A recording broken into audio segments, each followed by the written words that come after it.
Assalamu alaikum warahmatullahi wabarakatuh. Alhamdulillah wathanau lillah wassalatu wassalamu ala rasulillah wa ala alihi wa ashabihi wa man walaha ma ba'd. Tulikuwa tunaendelea na silsila sisi na Qur'ani ndani ya mwezi mtukufu wa Ramadhani, na katika tadabburi tukawa tunatizama nani ambaye ataokoka na adhabu hizi, tukizungumzia ambaye akipata mauidha ya Qur'ani atakuwa na mazingatio.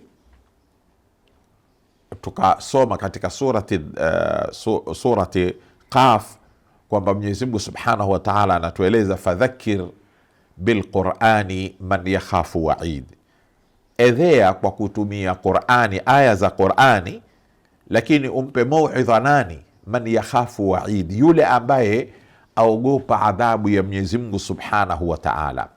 Kuna watu wengi leo katika dunia hii hawanufaiki na mauidha na wala hawajiulizi masuala, kwa nini mimi sinufaiki na mauidha?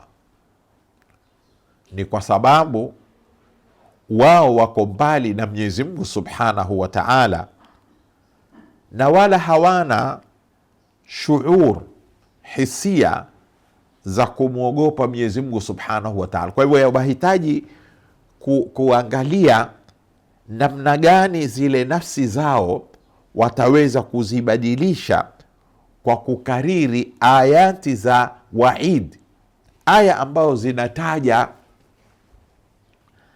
adhabu ya siku ya hisabu.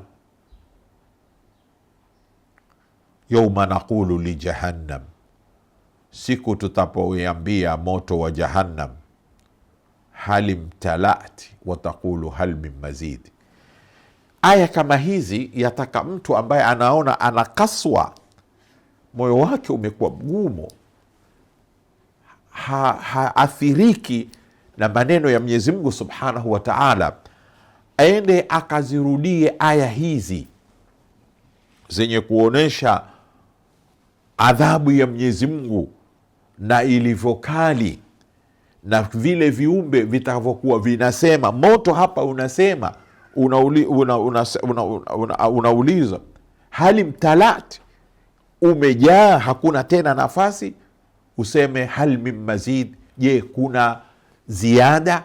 Kwa maana kwamba ni jambo ambalo ni zito sana mwanadamu akifikiria hauli ya siku ya Kiyama, khudhuhu faghulluhu thumma aljahima salluhu. Aya hizi mtu akizikariri akazirudia,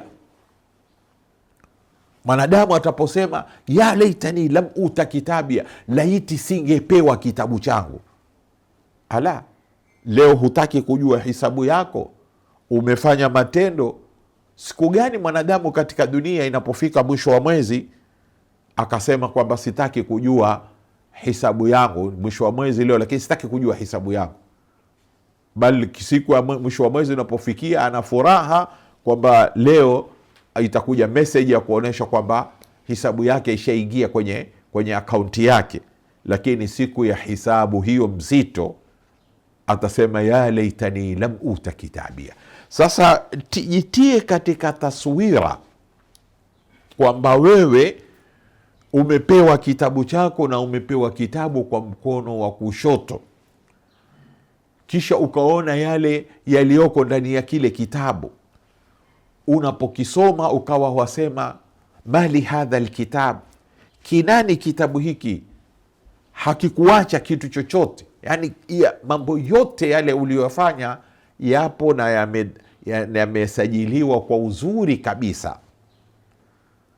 Mwanadamu alikuwa akistaajabu mambo ya kupewa hisabu zake, lakini kila akiendelea katika teknolojia yake ya ubinadamu, huenda akiyaona kwamba la, haya mambo ni rahisi kabisa mbele ya Allah Subhanahu wa Ta'ala, kwa sababu ana malaika wake ambao wanaandika matendo yetu. Tuombe Mwenyezi Mungu Subhanahu wa Ta'ala hisabu yetu iwe ni hisabu nyepesi. Wassalamu alaikum warahmatullahi wabarakatuh.